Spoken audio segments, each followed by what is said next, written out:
Hare Krishna, Krishna Krishna, Hare Hare, Hare Rama, Rama Rama, Hare Hare. So after informing the situation, what happened next is explained here. The intricacies of associating at a wrong time, Kashyapa Muni preached to his wife, Diti. So it starts from that point, Maitreya Vacha, Maitreya is saying, Sa evam samvidite bhartra. After being elaborately explained of the consequences, what happens? Samvidite means it is being enlightened by her husband. Manmata unmatayendriyaha. But because she has been infatuated by Cupid, personified, she could not go beyond that thought because she has been pressed by that thought. Jagraha vaso Brahma Rishi. She caught hold of the clothing of the great sage Brahma Rishi. He is explained here as Brahma Rishi means one who is enlightened in knowledge. Not that he is a common man. He is a qualified person. Brahma Rishi. Vrishaliva gatatrabaha. This attitude, this particular mentality at that time, at that particular point of Diti was compared to like a public prostitute who is without shame, catching hold of a man's cloth, trying to persuade him to engage in sexual activity. So in the purport, Prabhupada explains about two categories of women. What is the difference between a married wife and a public prostitute? The married wife is one who is restricted by rules and regulations. She is guided by Shastra. But the other public prostitute is the one who is solely working for strong urges of the senses. So although very enlightened, Kashyapa Muni, the great sage, that's why he is mentioned here as Brahma Rishi, became a victim of his prostitute wife, such is the strong force of material energy. The senses, the whole idea is to communicate to us how the material forces act upon us. The sensual urge, how it is so strong. Even a man of discrimination gets carried away, as we hear in Bhagavad Gita, second 2 point somewhere around 60-61. So, how a person of intelligent character, educated character, if he is not fixed up in his Krishna consciousness, if he is not a Sthita Prajna, his mind can get carried away by these senses and sensual urges. And in the next verse, because he had become victim of that sensual urge, he too got carried away. What happened, Kashyapa is saying, Sa viditva ata bharyayas, because he became obeyed or he became obligated or he has been overcome by his wife, after knowing the situation about the capacity also, after explaining about the consequences also, tam nirbandham vikarmani. So he became obliged to perform the forbidden act. Vikarmani, which is not to be performed. Karma, akarma, vikarma. Vikarma means when it is against the principles of Vedic scriptures. So it is a vikarmani, it is an act which is not to be performed at that time. Natva distaya rahasi. Natva distaya. He offered obeisances to the fate. Whatever happens, let it happen. Now I have become conquered by this situation. So he was praying to the fate. Rahasi taya ata upaviveshahi. So in a secluded place, he engaged in a sexual activity with his wife. So in the purport here, it says, Prabhupada says, why did Kashyapa offer respects to the fate? Destiny, we say fate, destiny. Why did he offer respects to the fate or destiny? So it appears from the talks of Kashyapa with his wife that he was a worshipper of Lord Shiva. So Kashyapa was a great admirer and worshipper of Lord Shiva. So although he knew that Lord Shiva would not be pleased by such an activity, which is against the Vedic rules and regulations, he was obliged to act by his wife's desire. Thus he offered his obeisances unto the fate. So because he got carried away by the wife, he could not resist himself. He thought, whatever happens, let it happen. I cannot go beyond. The destiny is already written here. See, one is, sometimes for devotees cases, one is material cases means destiny is by their own karma. For devotees, it will be the Lord's desire. So two ways it can happen. Here, because Kashyapa is in the material perspective, he is thinking that he is the cause for this to happen. In a spiritual perspective, if you see, because Jaya Vijaya had been cursed to take birth in this material world as demons. The situation has been created by the Lord in such a way that demons will come to this material. So, both ways you can understand the situation here. So, what is the difference between a Krishna conscious devotee and others? So, Prabhupada was giving example of two people. The same situation, how do they react? One was Kashyapa Muni, he became carried away by the wife. At the same situation, Haridas Thakur, the same situation, dead of the night, a prostitute approached him for association. But he was not to be influenced by that prostitute. Rather, he convinced the prostitute to become a devotee. By his association, in 3 days, she transformed herself into a great devotee. So that is the difference between a Krishna conscious devotee and others. So he knew that the child born of such untimely sexual intercourse would certainly not be a good child, but could not protect himself because he was too obligated to his wife. So he could not resist the situation.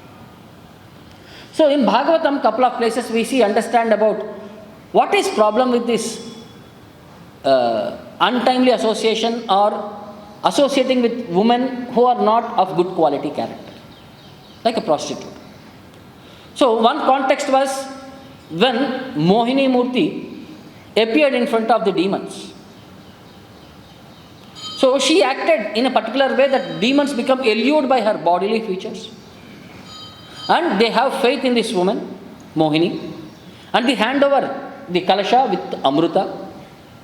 And Mohini, by her charm and illusion, covered these demons in such a way that she could distribute that nectar to the demigods. At that particular point, she actually, when she came and they were all fighting, I should be the first one, I should be the first one, I am the strongest, I am the better.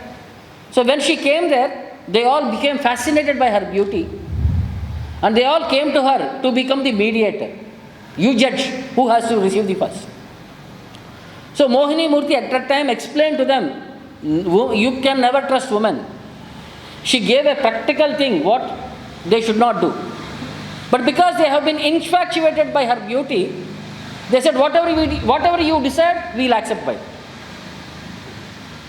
So in that purport, Prabhupada explains, Chanakya Pandit said, Vishwasho naiva kartavyaha strishu rajakuleshu cha. It is said that two people can never be trusted, it seems. One is a politician, the second one is a woman. They should never put faith in the woman or a politician. Because they can, at any moment, they can change their votes in that particular context wise. Thus the Supreme Lord, who was pretending to be a woman, warned the demons against putting so much faith in her. So from his side, he clearly said, don't put faith in me. Because at that time, Lord is acting like a woman.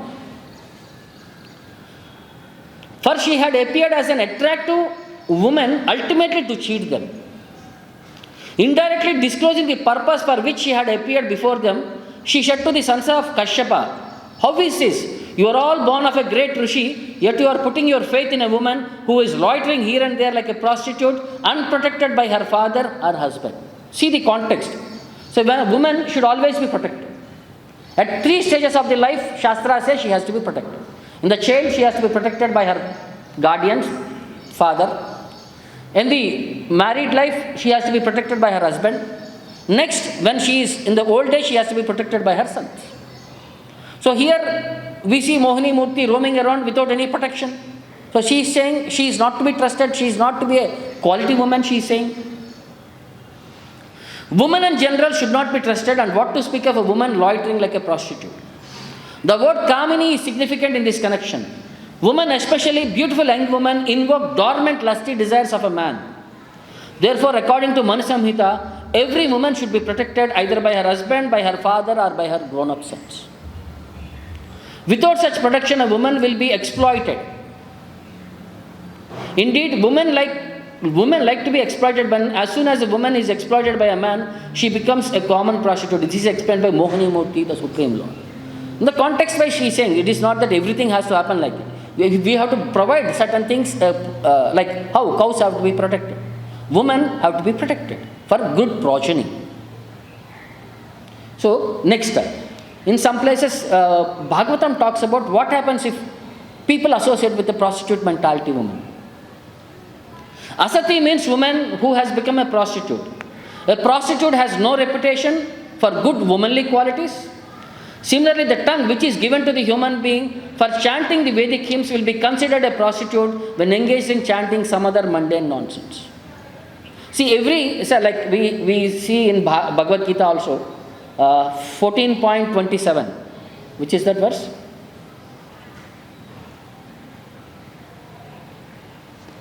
Chapter 27, so before Brahmano hi pratistaham, mam chayo avyabhicharena, bhakti yogena sevate. Bhakti yoga should be conducted in avyabhichari, means which is not deviated, unalloyed devotional service. Now, perspective means here it is saying, if our tongue, which is supposed to chant only the holy name of the Lord, it is in proper situation. If it talks anything other than that, it becomes a prostitute-like mentality, which is not for the Supreme Lord, it is for everything else. Then, prostitute hunting is so abominable that the desire for sex with a prostitute can ruin one's character. What is problem with the running behind prostitute? One person loses his character. In the case of Ajamila, it happened. He ran behind a prostitute and his entire personality from a brahmana, he came to the point of a worst sinful person at that particular point of time. And it destroys one's exalted position and plunders all one's money. So, he loses his character, he loses his exalted position, and one's money or opulences are lost if he runs behind prostitute. So, in the character of Ajamila, it is explained from a person who is of very well-trained brahmachari, who had been in a systematic way, who had been following his rules and regulations. When he became addicted to a prostitute, what was his state? It says, Bandi akshay kaitavas chauryer garhitam vrittim astitaha bibrat kutumbam asuchir yatayam asha dehinaha. So, this fallen brahmana, Asuchihi, Ajamila, Yatayam Asha Dehinaha, he gave trouble to others. By what way? Bandi Akshaihi, by arresting them. Kaitavas Chauryahi, by plundering or cheating them in gambling, either way. Then, Astitaha Garhitam Vrittim, he earned his livelihood by this process. Then, Bibrat Kutumbam, by which he maintained his wife and children. See, from his state of a pure Brahmanical qualification, he had fallen down to become a debauchee. So, in that purport, Prabhupada explains, what does this verse indicate for us? This verse indicates how degraded one becomes simply by indulging in illicit sex with a prostitute. The paryavasana, the after effects of one who runs behind prostitute, this is what it will happen.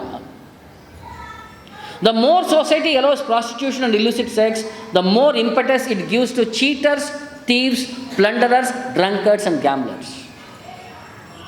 Therefore, we first advise all the disciples to avoid illicit sex, which is the beginning of all abominable life, which is followed by meat-eating, gambling and intoxication one after the another.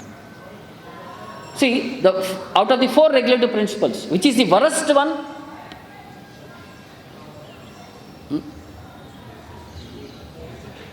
Illicit sex. Why? Because one loses one's character. Once character is lost, he will fall down to all possible means and ways. So that's why it is said. Illicit sex again with a prostitute. Restraint is very difficult, but it is quite possible if one fully surrenders to Krishna. Since all these abominable habits gradually become distasteful for a Krishna conscious person. Because of param društva nivartate, by experiencing higher taste, one will automatically quit lower taste. By practicing this Krishna conscious perspective, even a person who might have all these qualities can rise above from this platform. That is the opportunity what is given to us in Krishna conscious practice. Like one more place also it said, this is in the context of Puranjana. When one sees opposite sex, naturally the sex impulse increases. This is the nature of this world. Whoever sees a man sees a woman, or woman sees man. Naturally, opposite sex means the sexual impulses increase. It is said if a man in a solitary place does not become agitated upon seeing a woman, he is considered a perfect brahmachari. But this practice is almost impossible. Very difficult. The sex impulse is so strong that even by seeing, touching, or talking, coming in contact with, or even thinking of the opposite sex, even in so many subtle ways, one becomes sexually impelled. So the sexual pressure, thinking, feeling, anything connected to the opposite sex can aggravate the desires within the body. Consequently, a brahmachari or sannyasi is prohibited to associate with women, especially in a secret place. The Shastras enjoin that one should not talk to a woman in a secret place. So, this is a restriction for us to protect ourselves. Like how woman is advised to cover herself, to protect herself. So, brahmacharis and sannyasis are advised themselves not to talk in a private place, in a secret place. So, in Bhagavatam also in 11th canto, we see the understanding of Pururava, who became so much infatuated with Urvasi. So, Urvasi explained to him what is the nature of a woman. So, here Kashyapa is explaining the nature of the situation to Diti. There, Urvasi was explaining the situation of associating with her, of not trusting a woman, by very good counsel to Pururava. But Pururava was so much infatuated by Urvasi. What happened to him after experiencing that episode with Urvasi? He himself says at the end of his realization, because I allowed my intelligence to become dull and because I failed to control my senses, the great confusion in my mind did not go away. Even though Urvasi herself gave me the wise counsel with well-spoken words. So even though she had taught me all the information, because I have been captured at a particular moment, I could not deliberate on the points what was updated to me. Like Ajamila, he saw one situation. But what was problem with Ajamila when he encountered a situation which is not favorable to him? What he should have done? And where the problem went mistake? Jai Shri Radha Govind. So Bhagavatam explains there, Ajamila, when he saw the situation, he went back home. And he was thinking, by my material qualification, by my education, I can overcome these thoughts. The more he is trying to avoid that thoughts, the more he was thinking on that subject. He individually thought, I am capable enough, I can counter this situation. So what he should have done? He should have approached his spiritual master, he should have approached somebody superior and take practical guidance from them. Thinking that I can manage myself is the biggest problem what had gone to him. If he had taken higher association, he could not have been so much victim at that particular circumstances. So similarly for us also, Pururava, he was explaining what happened next. Kim etaya na apakrutam Rajvava sarpachetasaha drastu swarupa vidisho yoham ya ajitendriyaha. So kim etayano apakrutam. How can I blame her for my trouble? He is saying, how can I blame Urvasi for my trouble? I have been infatuated. She is not at fault. She gave me good counsel. Don't associate with me. Don't trust me. I have become mad after her. So why should I blame her for my circumstances? So, drastuhu swarupa avidishaha. Because I have become, I myself, I am ignorant of myself. Swarupa avadrushtaha. Because I am not able to focus myself on my real spiritual self. Yoham yad adichendriyaha. I could not control my senses. So, rajvava sarpa chetasaha. In that consciousness, I was feeling the snake to be rope or rope to be snake. When somebody is in illusion, what happens? He will imagine something else. For a snake and a snake for a rope. So I am in illusion. I cannot blame her. This is my mistake. Kayam mali mashaha kayo dhaurghantyadi atmako asuchihi kvagunai somanasyadya hi adhyasho avidyaya kritaha. He says, Kayam asuchihi kayo atmakaha. What is this polluted body anyway? Our body is a polluted body. It's not a pure. It is full of diseases, blood, mucus. All these things are filled within this body. So it is a polluted body. It will always be for negative perspective. It will not encourage us because the body itself is designed in such a way. You want to be happy, this body will not allow you to be happy. You want to be ever fresh, this body will start decaying. You want to live forever, this body will die. So you aspire for something, this body will do something else.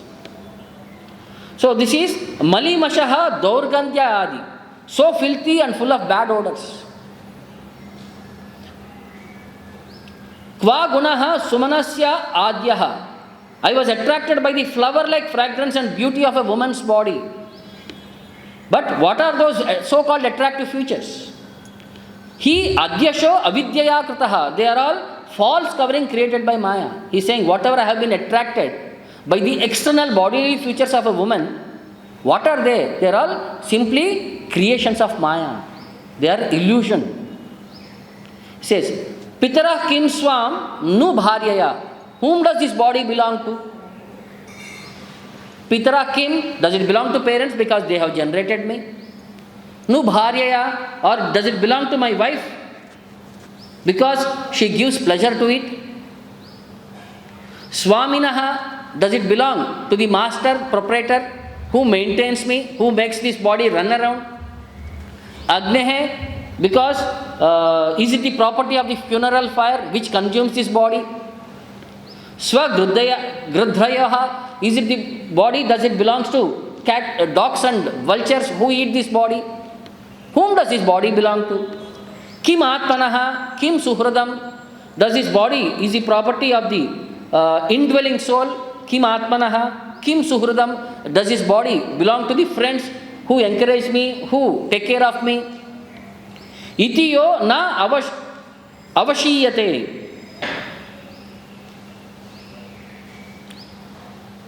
So one can never decide whose property does this body actually belongs to. Tasmin kalevare amedye tuchaniste vishajyate aho supudram sunasham susmitam cha mukam shriyaha.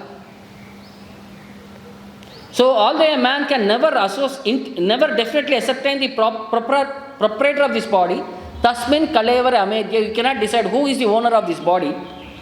He becomes very much attached to it. Visajyate.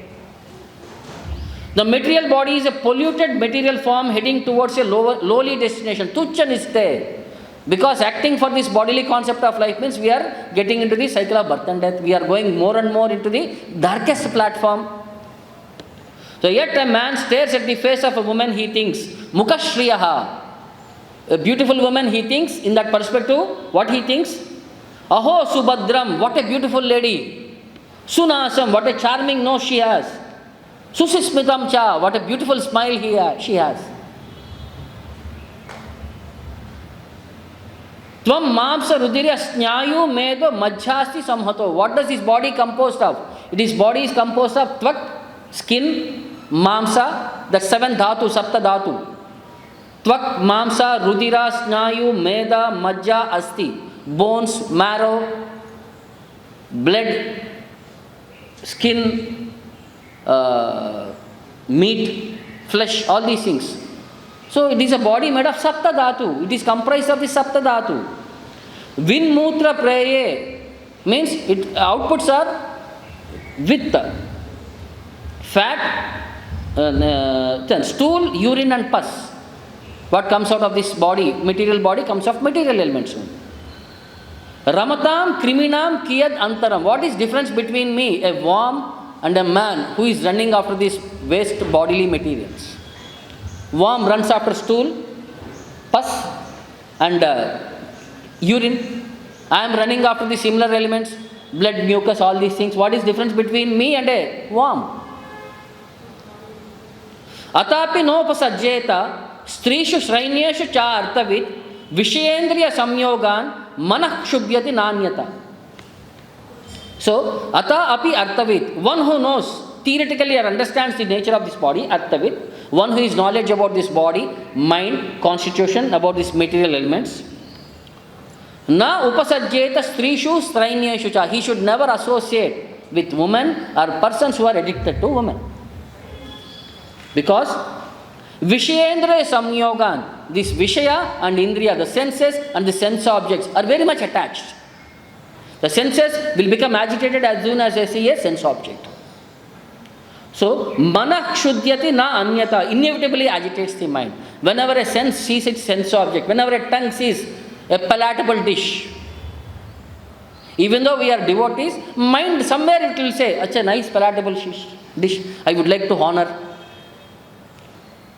So, because the sense and sense object are intimately related. For each sense, it will have its own sense object. For eyes, beautiful form is the sense object. For a nose, nice smell is the sense object. For a tongue, eat palatable dishes are sense object. For ear, good sound is a sense object. So we can get carried away by any sense with another sense object. So it is very difficult to restrain himself.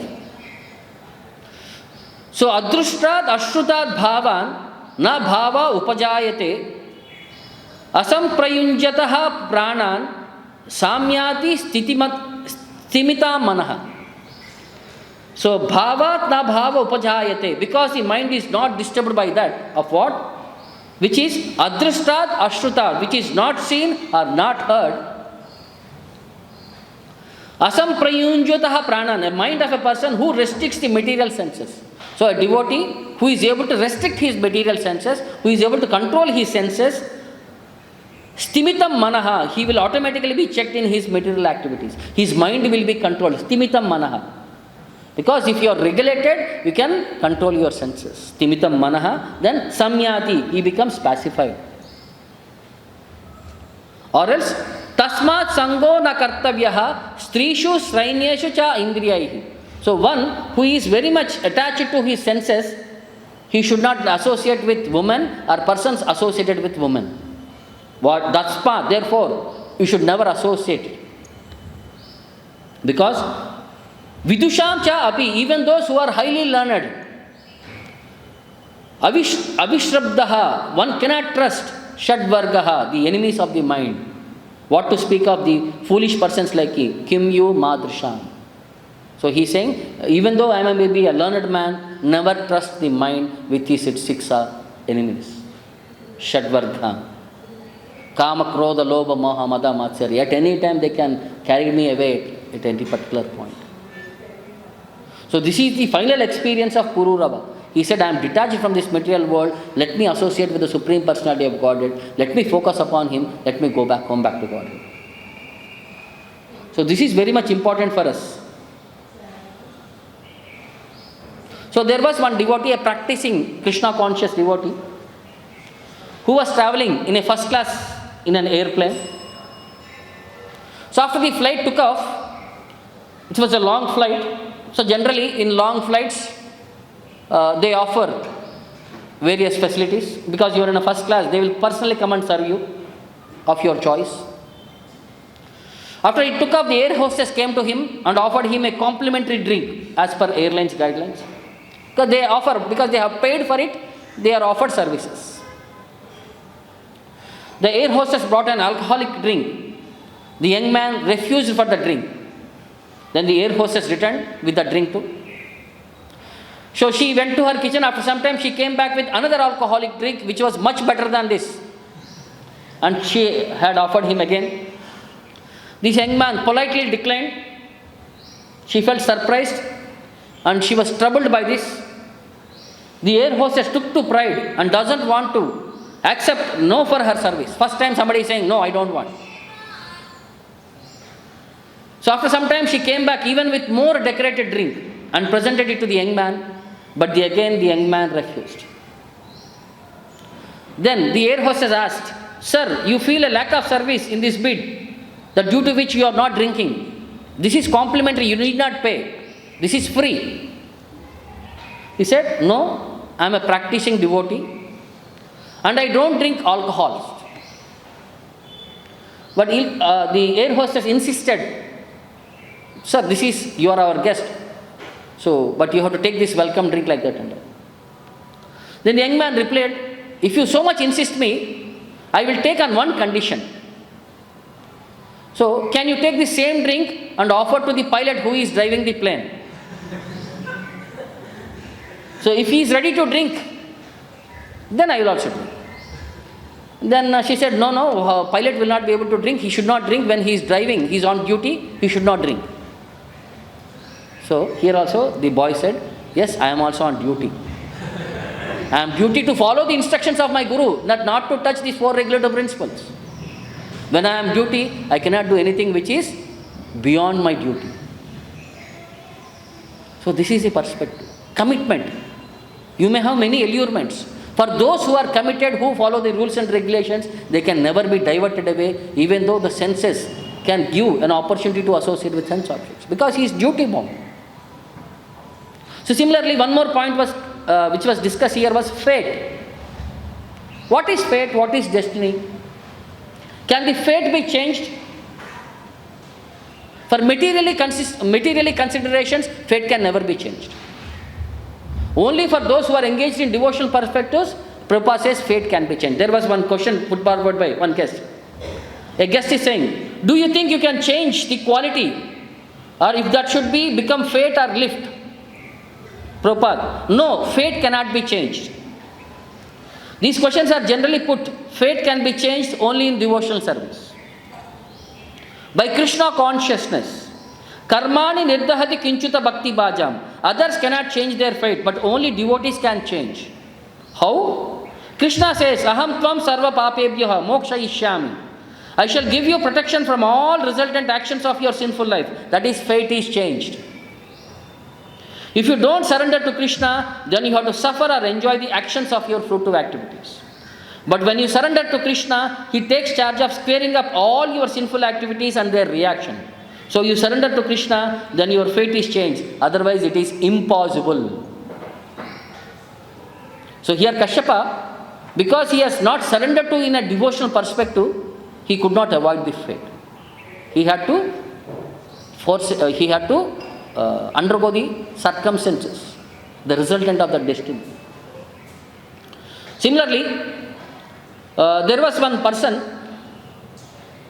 who was visited by death personified, and he said, my dear sir, today is your last day. This person said, Hare, you have come with such a short notice, I am not prepared, I am not ready. So then he thought for a moment, he said, okay, since you have come from a long distance, please be seated for a minute. We can have a cup of coffee and later we will discuss how to proceed in the meantime. So he went inside, brought one strong coffee, mixed with sleeping pills, and he offered. So the death personified drank the coffee and he slept, had a good nap for some time, because he doesn't get that nap in Naraka. He is continuously busy there. He got an opportunity, he drank the coffee and he slept off. In the meantime, what he thought, the person, so since he had slept off, I will do one thing. I will change the list. My name is in the top of the list, I will put it at the bottom of the list. So he removed the name from the top of the list and he put to the bottom of the list. Now what happened? After some time, the death personified got up and he said, thank you very much. I got a very good relief. You have given me so much opportunity to take rest for some time. Because you have helped me so much, I will change the rule for you. So generally I start from the top of the list. For your purpose, I will start from the bottom of the list. So fate cannot be changed. If it is destined for you, you have to circumvent by that situations. You can never change the situation. But for a devotee's perspective, there was one devotee, very sincere person, but very poor. And there was one rich man who had some money, so much money. He was not getting sleep. So something was driving him, even he is trying to sleep. He was going crazy. So he thought, when I am in the room, I think something is, dizziness is there. Let me go out for a fresh walk. Let me go to a nearby temple, let me sit there. That maybe that peaceful atmosphere can influence me to drive me away from these thoughts. At night, 2 o'clock, he came out of the house. He was strolling. After a few minutes of walking, he came to a nearby temple. He sat there. So when he sat there, he was hearing some sounds. He saw one person sitting in a corner near the altar. Altar was closed, he was sitting near the altar and he was crying. So he went and asked, "My dear brother, why are you crying at the dead of the night? What happened?" That person said, "Sir, my wife is very sick. Tomorrow morning is her operation. I tried all the possible means of my efforts to procure for the money. I could not arrange. So I was praying to the Lord. I was sitting here waiting for tomorrow morning what has to be done." So feeling compassionate upon that person, so he removed immediately some money from his pocket, whatever he had, everything. He handed over to that devotee. And he said, "Please use this money for your wife's operation." So that person also became very happy because the money what was required for his wife's operation, he got it. Then while going, he felt also very happy because he could help a good man. He was thinking Lord had made him not to sleep maybe, to come for the situation and help him money. So he also removed his visiting card and he said, "Brother, don't feel bad. If there is anything else requirement, you can contact me."